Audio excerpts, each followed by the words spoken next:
Yeah.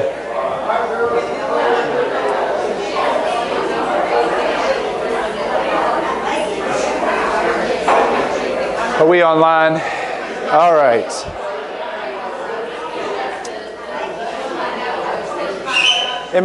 There you go. I think Ernie's been wanting to do that for a while.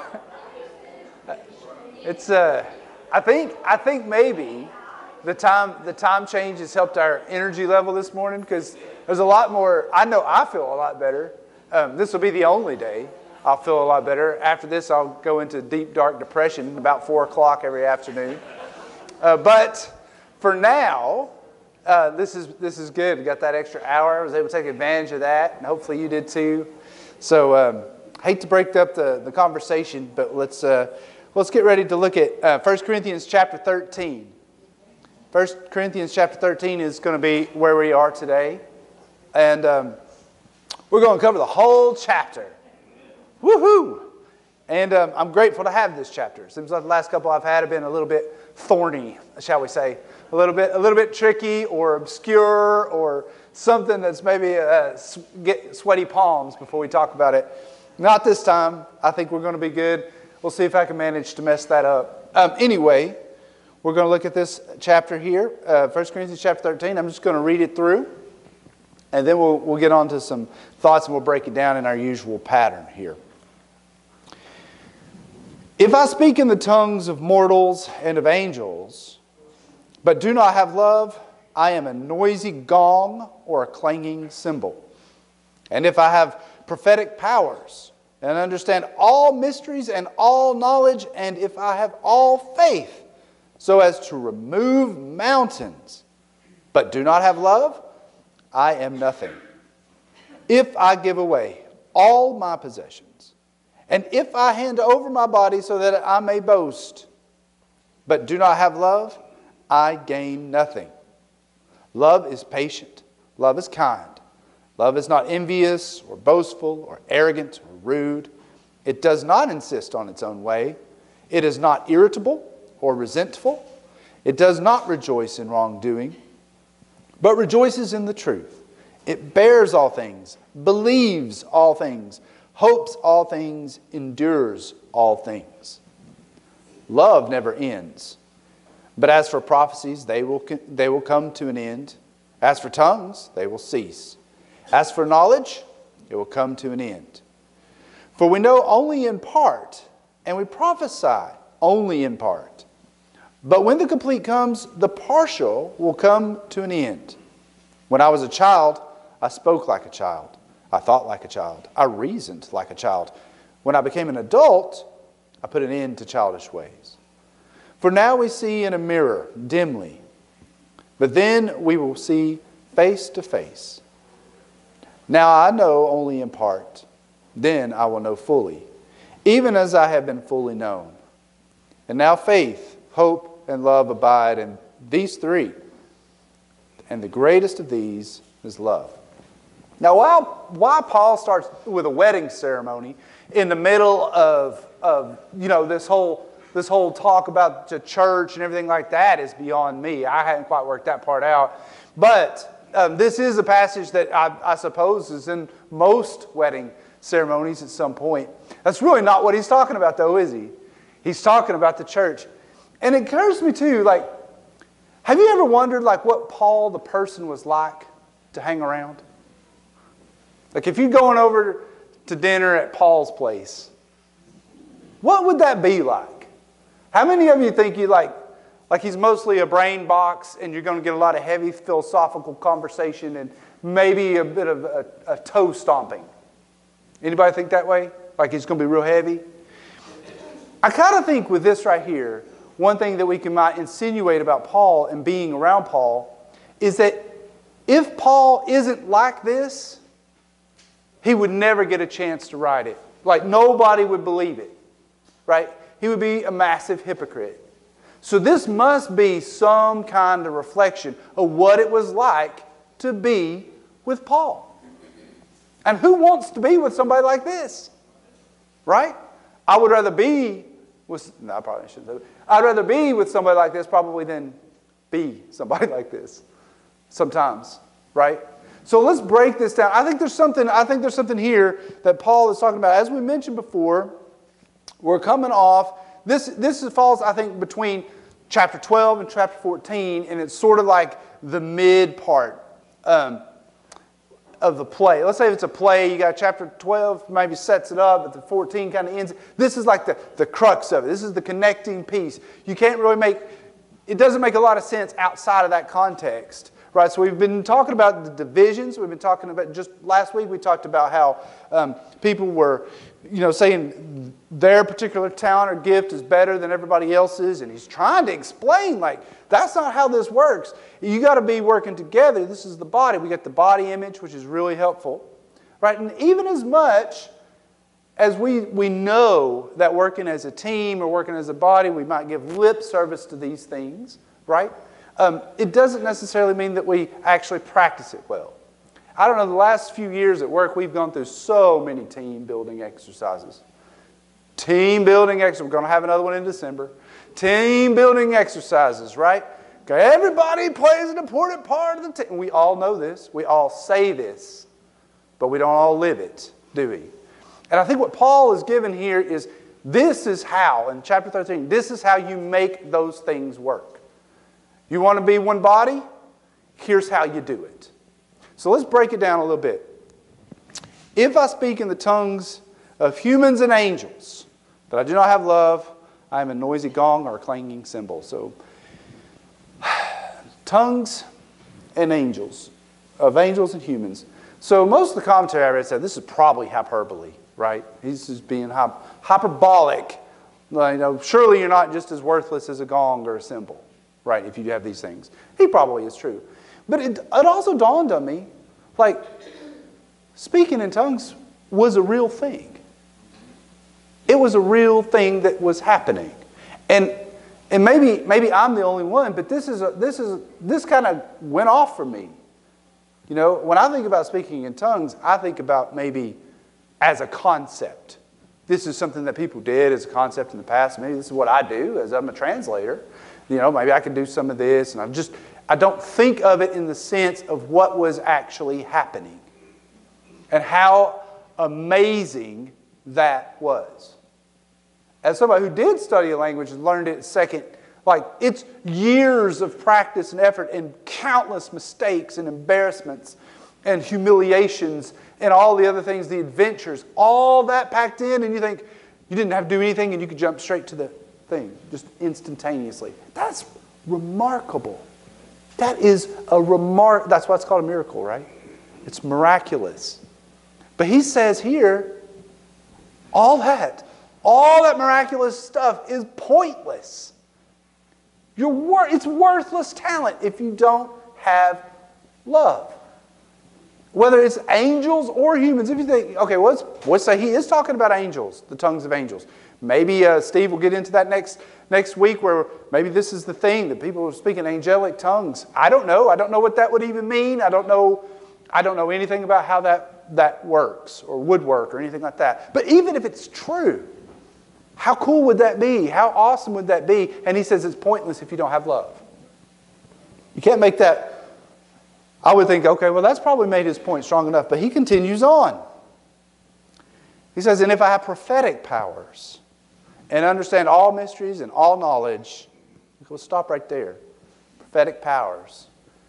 Anybody feel like a prophet sometimes when they say, oh, I know what's going to happen, and it does, right?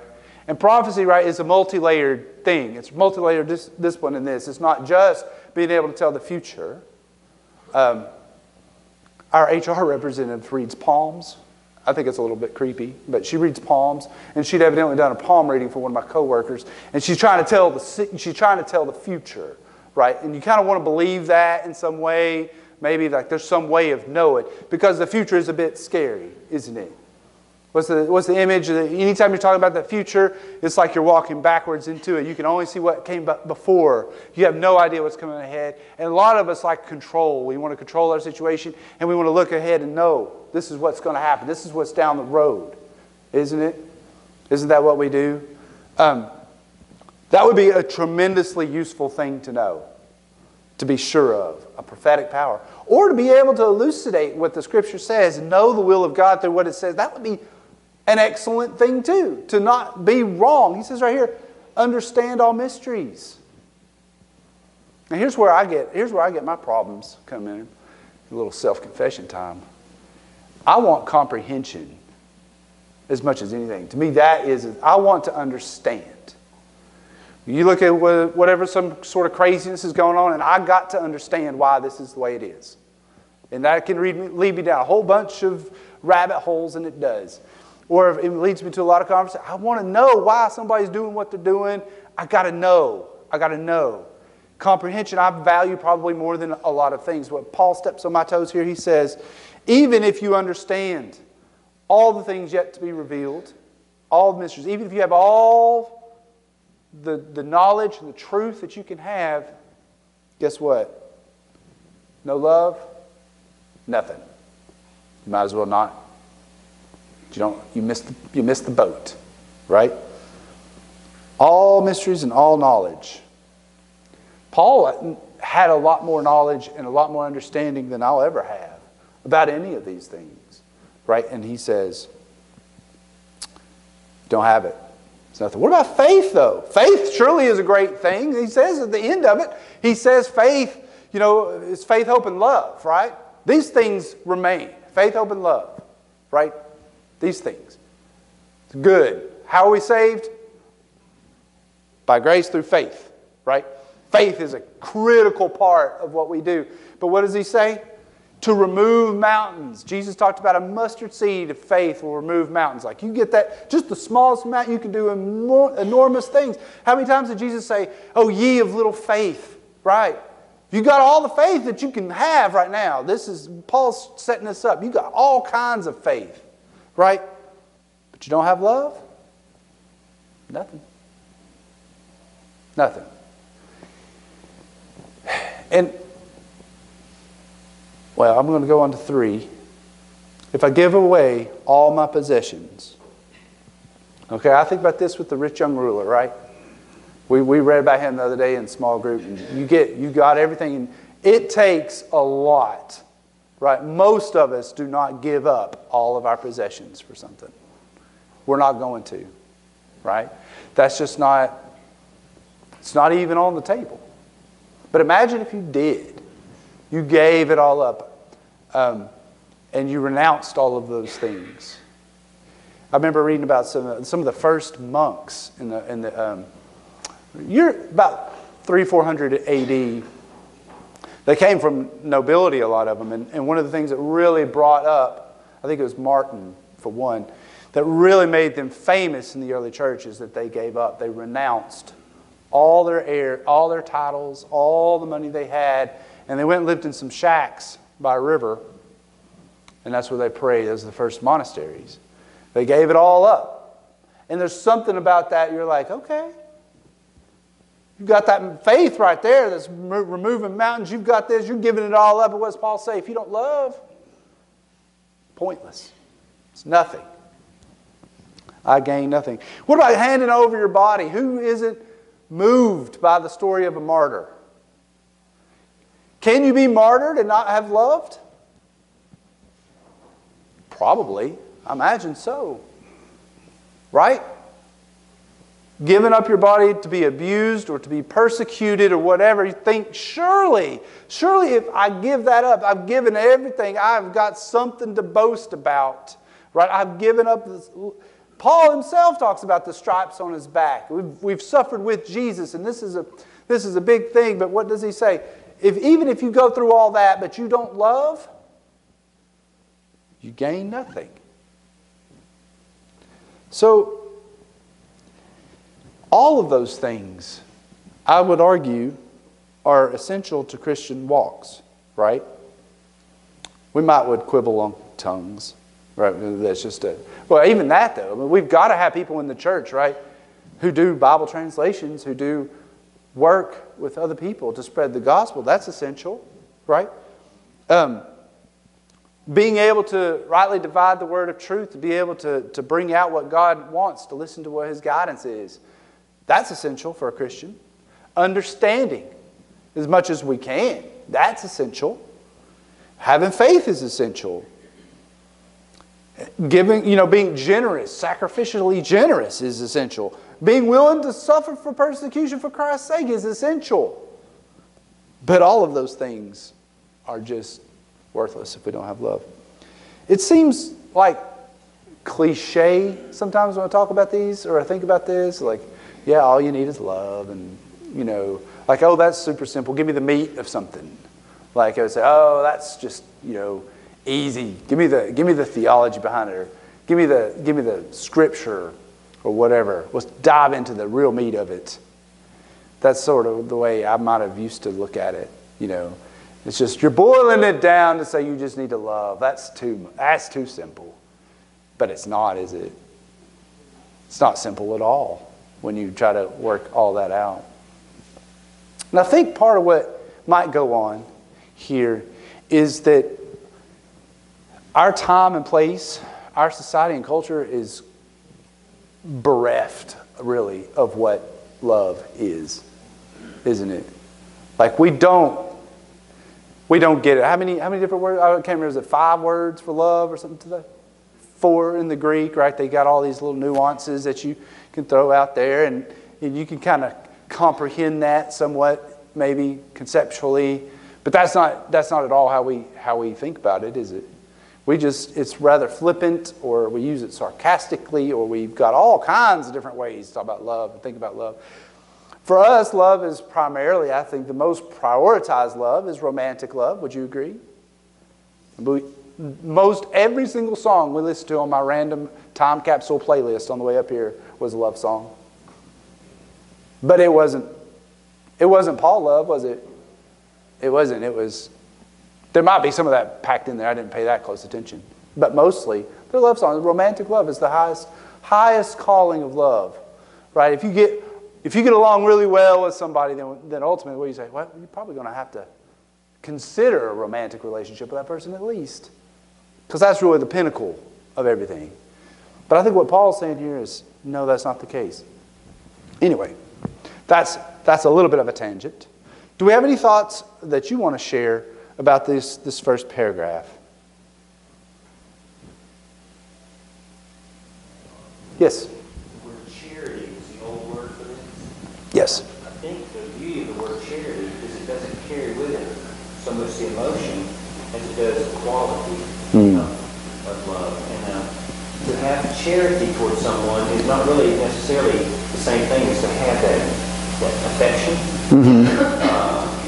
Jesus had charity on the cross, and he was not necessarily feeling a deep affection for those who were killing him, but he was showing love for those who were killing him. And that there's something about this sacrificial quality of God's nature that he'll define in the rest of the chapter. But really, having that is the foundation of everything else that we have if we're walking with Christ. Amen. The old word charity, which I guess, I don't know, to me it conjures up its own images and its own things these days, what charity is. Nobody, I don't want to be a charity case, right? That kind of thing. We're all a charity case. I mean, that's sort of anyway, that's another tangent that I would love to explore. But I think that's a really good point. And let's think about this in the context of coming off the heels of chapter 12, right? Where we're talking now about, it's one thing for me to put that in how Beth Dowling and I are interacting and all these kinds of things, or how I am personally. How does that mean? What does all of this mean for Signal Mountain Church of Christ, our group here? What does all of that mean? That even if as a group we have lots of faith, we have lots of talents, we have lots of even to the point that we're willing to carry our cross and endure persecution. What does that mean as a group if we're that way and we still don't have love within this group? That's something to ponder, I guess you could say. Let's look at the next, because so the question is, right, we talked a little bit around what what does it mean to love? Right, and he's going to give us a definition of it here. And the best way, I guess, to give it is to describe it. And so he's going to give a description of what this is. What is love? Because if it's this essential to everything, that everything else that we know is valuable in a walk following Christ becomes pointless if you don't have it. We need to get this right. We need to get this part right. So, verse 4, love is patient. Love is kind. Love is not envious or boastful or arrogant or rude. It does not insist on its own way. It is not irritable. It keeps no record of wrongdoing. So Paul launches into this poem right in the middle of it, which, I wish I could write a decent poem. A little bit of a poem would be nice. Something that's not just completely inane and silly. And he just launches into it. And I can kind of just imagine, this is the way I imagine it. He's on this roll, right? You can almost feel in that first part where he's almost pleading. He's really making the case with these brothers and sisters that are squabbling and fussing and fighting over these things. He's really making this case about how important it is. And then he launches into this poem, which apparently in the original language is a beautiful thing with lots of alliteration and all that kind of stuff. But love is patient. So it occurs to me in this section that everything he describes is sort of like rubbish to the world. Right? Do we really value patience in the world at large? Yeah, well, maybe, but we have a lot of need for even some of that, Yeah, we need instant gratification, right? And if I'm not instantly great at things, or if I mess up, I'm like, just worthless at this, right? Something goes wrong. I've got a bazillion examples I could give of that. Anytime I try to fix anything remotely around the house, like it's going to take days, where it takes most people like 30 minutes. And every time you beat yourself up, you're like, this is just worthless, and you just feel awful. Like we want that instant ability. We're not patient with other people. We're not patient with ourselves. But I explained what they're supposed to be doing at work. I explained this process. How much more do I need to do? Right? I told them. Right? That's it. I put it in an email, for Pete's sake. Isn't that enough? Love is patient. We're not patient. The world doesn't value patience, really. But yet it's supposed to be a key descriptor. This is where he starts. This is the first place he starts with. He talks about this group of family that is the church at Signal Mountain, right? Or down the mountain, wherever you may be, if you're in the online world, right? That you're patient with each other. You're patient with yourself. You're patient. Somebody throw out something of your thoughts about patience. Anybody want to talk about that? Yes, sir. It takes patience to cook beans. Takes patience to cook beans. And most other things, if you work with raw ingredients, it takes a while. Yeah. You need to kind of plan things out. Okay. Culinarily, you've got to have some patience, right? And that's true. We're all sort of raw ingredients, aren't we? Kind of. It's taking a lot. God is patient and long-suffering, right? And unfortunately, his timeline is like decades, centuries, millennia, right? And we're like quite literally the breath of, the vapor on a cold day. Yeah. Think about how you learned Spanish. Yeah. You and Rachel went to class together in college. Mm-hmm. Years ago. Mm-hmm. And Spanish, learning Spanish, I was down there that year in El Salvador, listening as hard as I could, trying to find words that I comprehend, and just listen to it.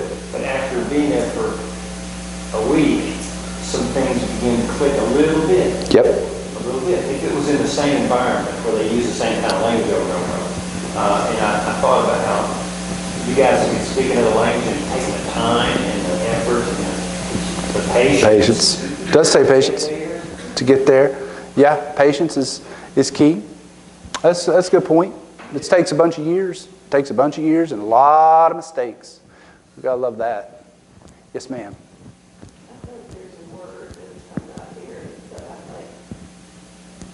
kind of charity and love involves having empathy for somebody else, what they're going through. Yeah. Their situation. I agree. Empathy, I think, is going to be. I suspect it's hard to be patient if you don't have empathy, right? If you can't put yourself in somebody's shoes to figure something out, like if you can't relate to that, you haven't experienced anything like that, or see it in yourself, the amount of patience you're going to have with each other is decreased. That's what I think.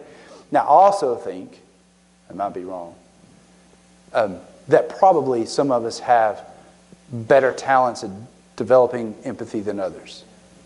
With all of these things, some people are just endlessly patient. I know a lady by the name of Whitney Whittle. She teaches 2-year-olds, and I'm telling you, she is the most patient person I have ever seen. It doesn't matter what kind of circus is going on in there. She is just cool, calm, and collected. She's just going to handle it. And she's just got a smile on her face. It's just remarkable. Remarkable, that kind of patience. I would have pulled my hair out immediately. Ryan, did you have another? Yes. Empathy is something I regard as a talent, much like these gifts. And as Paul said, without love, a gift is meaningless. Yeah. A number of people use empathy to get into people's skulls and manipulate them. Oh. Yeah. So there's a dark side to that, and also you said understanding where a person's coming from. That can help in patience, but the thing is, Jesus was patient with people who were being inexcusably evil. Yeah. Well, I think it was on Wednesday night the point was brought up that Judas had been stealing from the sort of the disciples' treasury, and he's still hanging out with Jesus. Right? He's still at that last meal. I mean, I would give everything to be at that last meal. Wouldn't you? Like to be one of those that's sitting with Jesus before the biggest moment in the history of creation. You're there. And who's in there? Judas. He's breaking bread with Jesus is patient. Which kind of gets to the point. I'm going to jump ahead of the no, I'm not. I'm going to stay on task. This next thing. I'm going to be patient. You be patient, and I'll be patient. Okay. Love is kind. Ooh. Do we value kindness? What is kindness? Is kindness just being polite? I don't think kindness is just being polite. I don't. Maybe there's another way of looking at that. Kindness. Does anybody disagree with the fact that our community and world is less kind than it used to be? It's not less kind than, there are periods you could clearly look at and find out, well, that's way less kind. There's no kindness in that at all. People getting butchered for whatever reason there's all kinds of places that are worse. But if you just look at just general kindness as a virtue that we want to develop, it's sort of rubbish, isn't it, by the world's standards? We want effective, not kindness. Kindness isn't effective. We want effectiveness. And sometimes it is true. Being mean or rude or harsh is more effective. It is. But God doesn't call us to effectiveness. He calls us to faithfulness, doesn't He? Yes, Karina first, then Heath. I was just going to say, maybe this isn't kindness, but customer service in general. Like, I remember growing up going to Walmart, and there's a greeter, and then there's a sticker, or going to Lowe's even. You're like, hey, I need to find the thing. And now it's like you have to let somebody down if they see you, they turn around. Yeah. You got to go to the kiosk. Just punch it in over there. There was my boss was complaining the other day. She'd gone to McDonald's on Brandon Road. This is nothing against Brandon Road McDonald's, but whatever. And her burger was like half cooked, and so she took it back. And she's like, "This isn't good." He's like, "Well, I'll reimburse you the cost of the burger." She said, "But what about the whole meal? Like about the whole meal? Like the idea is right. Yeah, but you ate some of the fries, so I'm not giving you money back for that." she was hot. It's unfathomable. And, I mean, logically, it makes perfect sense to me. But that's just not how things are. That's not the way it should be. Heath, did you have a comment? Yeah, I was just going to make a comment that, the world and people who are not Christians and have the faith that we have, they read through this, and these are ideas. Mm-hmm. This is a theology. This is an idea. And I like Corinne's point, customer service at Walmart. Yeah. That's not an idea. It's not a theology. It's an action. It is an action. These words are action words. Yes. And if you don't show action, then you're missing the whole point. You're missing the point. Is it fair to say, based on these scriptures, that if he says all these things, love, if you got love, and then he said, this is how love behaves. So if you aren't, as a rule, a kind and patient person, do you have love? Is that a connection you can draw? I think so. Now, I personally want to get back to the kindness that Jesus showed when he calls people hypocrites. He turns those tables over. Oh, yeah. That's the love I want to have, right? Yeah, go ahead, Shay. For the purposes of what we're talking about, can you define kindness? I thought about that too, because that's probably deceptively simple.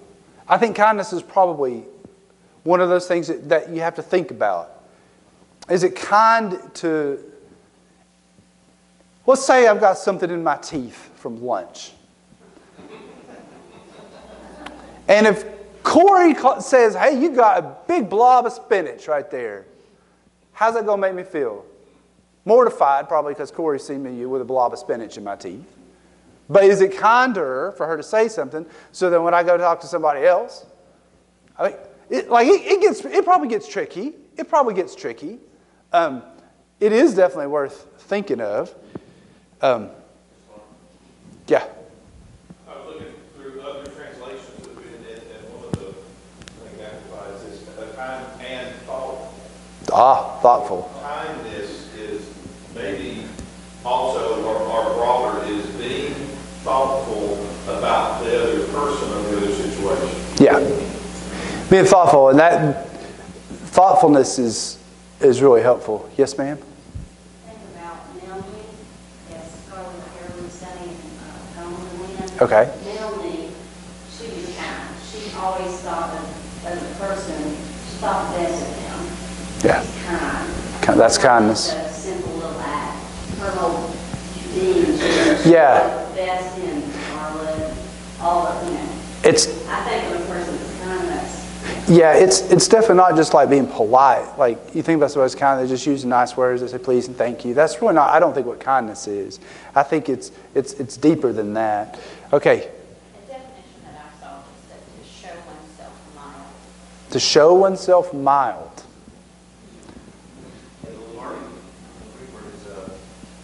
Needs to show itself mild, to be kind, to use kindness. It's also to show itself useful, to act benevolently. Okay. Kindness is to act benevolently. There's a proverb that says, let a friend strike me with kindness.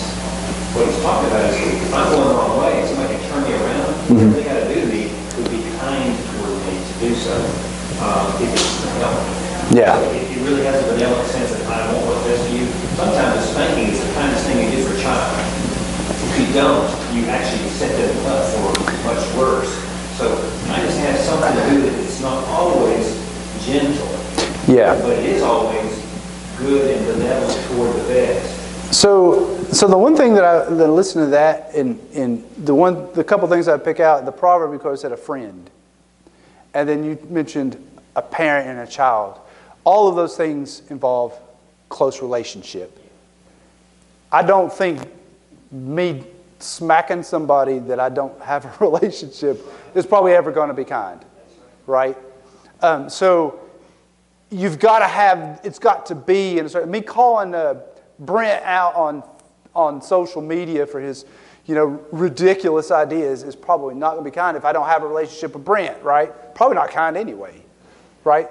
Brent doesn't have social media, so that's not the case. Okay? That's why I chose Brent. The problem I see, Mark, is kindness as a character trait. Our society has evolved Yeah. 100%. 100%. It is weak if you are showing kindness. Mild. You don't want mild. That was the key word there. You don't want that. It's not effective. It's not strong. Yes, Bill. Please do, though. You can love somebody and not be kind. Well. And I'll give you a good example. Okay. When Jesus went to pray in the garden, and he came back and the disciples were asleep, was he kind to them? He wasn't polite. He was mild. He loved them. But I don't think that was a episode really kind. Okay.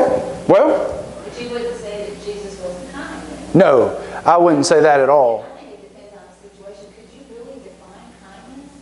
You know, if you're kind in one situation, you can't be kind in another. I mean, if you're kind, you're kind. Yeah. Yeah.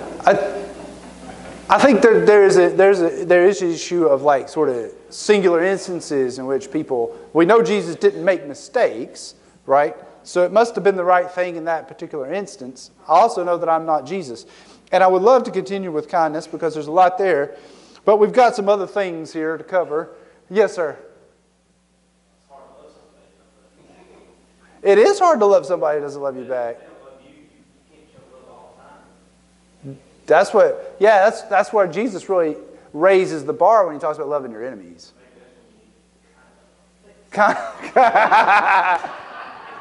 Woo!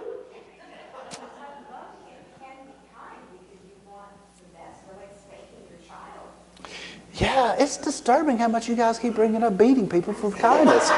Don't go to the dances with a problem. They're going to be... Maybe.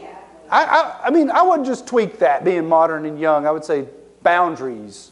Like, boundaries and discipline, it can be very kind, right? Okay, I really do have to move along. Not envious, right?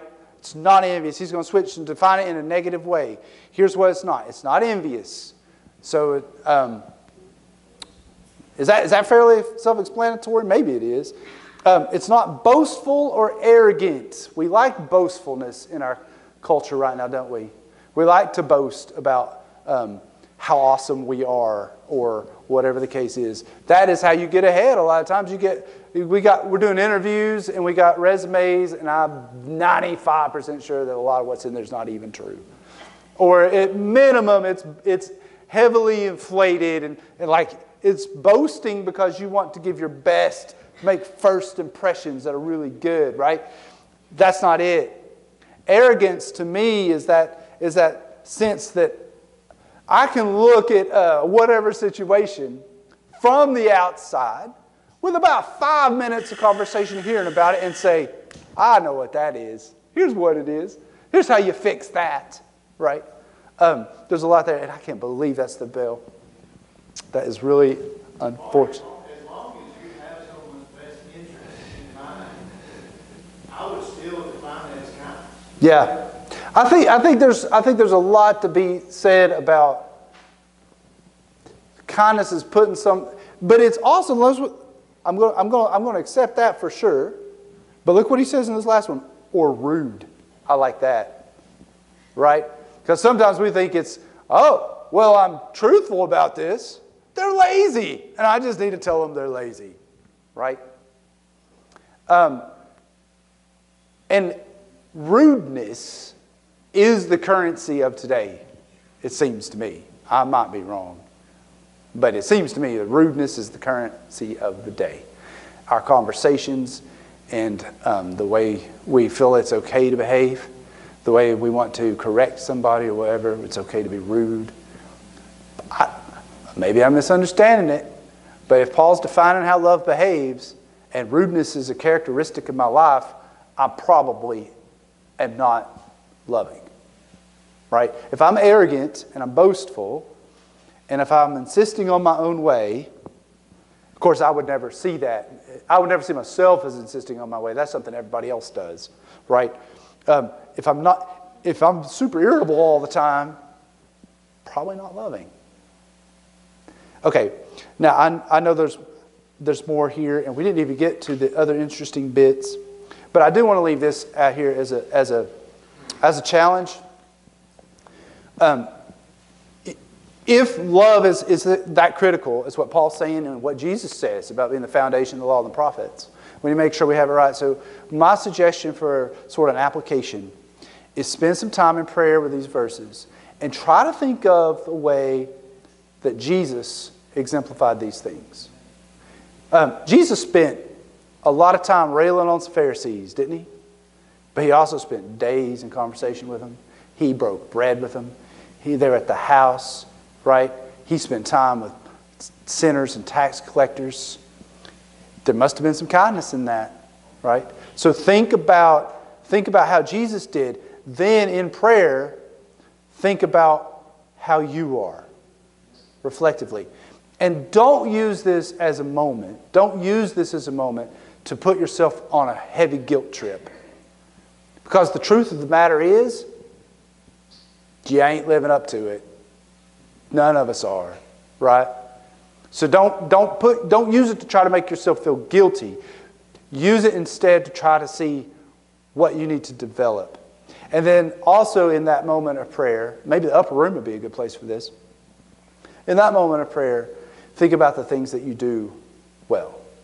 Maybe you are kind, more so than other people. Maybe that's not your thing. So not to become arrogant and boastful. Say, oh yeah, I got this all sorted out. I move along to the next thing.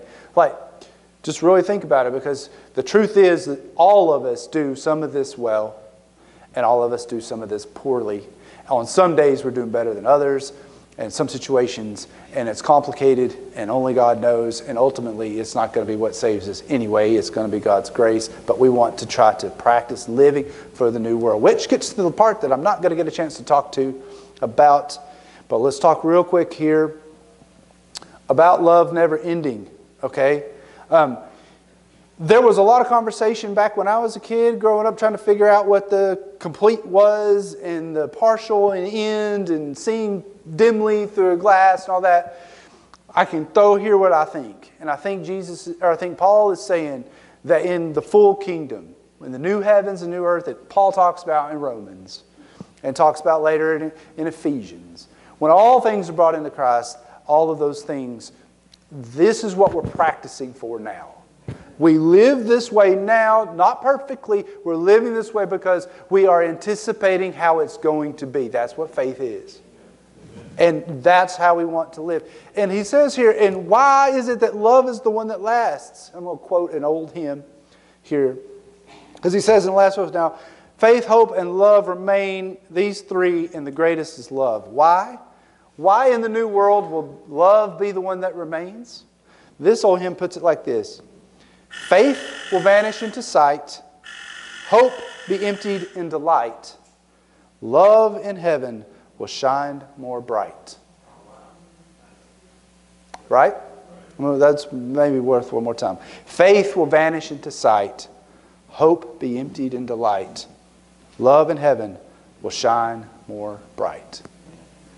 And that is where I want us to leave. So we got something to take home to try. To prayerfully meditate on how we're supposed to be and what love is. And I love the conversation, and I wish we could have more time to dig into all of these things. There are some irritable people in here, and I wanted to really rake you over the coals about that because I'm being kind in doing so, right? So anyway, all joking aside, the bearing all things, believing all things, hoping all things, enduring all things, those are beautiful things, right? So let's end with a word of prayer. Lord, we